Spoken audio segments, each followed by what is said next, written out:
All right, problem 14 says, let K be a positive constant. Which of the following is a logistic differential equation?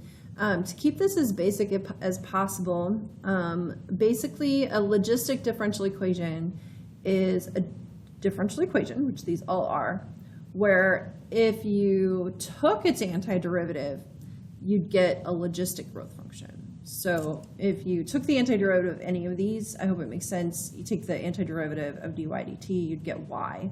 And so it's where the graph of y, which would be some function of t, would looks like. And I'm sure it's been a while since we've mentioned a logistic growth function to you, but it was probably like chapter 3 in accelerator pre-cal or something. But a logistics growth function has 2 horizontal asymptotes.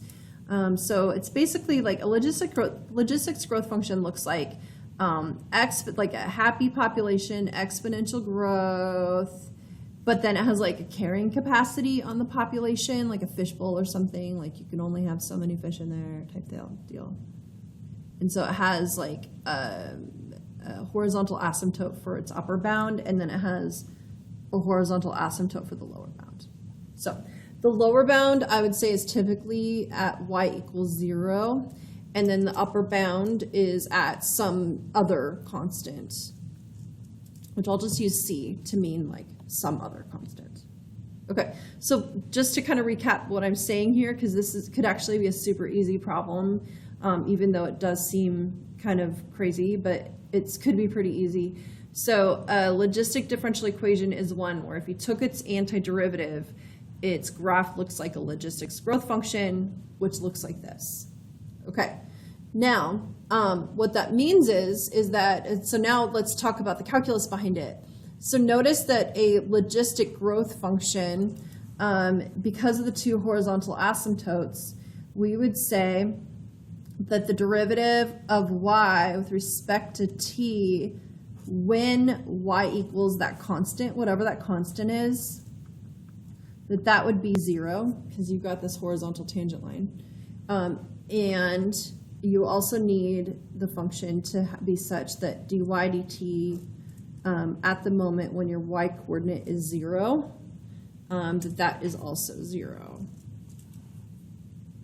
So this means if you plug in 0 into the dy dt rule, you should get 0 out. And when you plug in 0, you should be plugging it in for y, okay?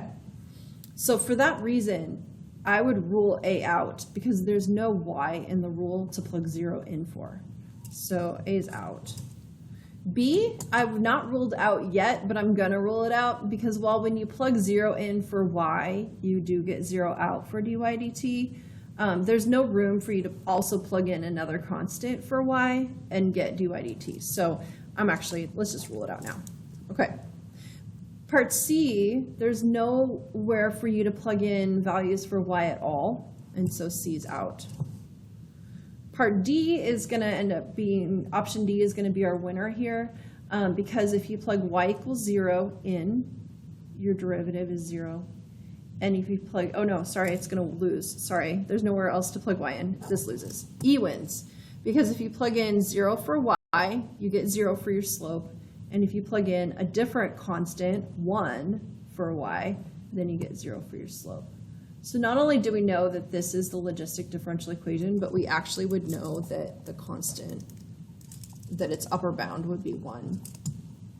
Just by looking at the differential equation, we can figure that out. There we go.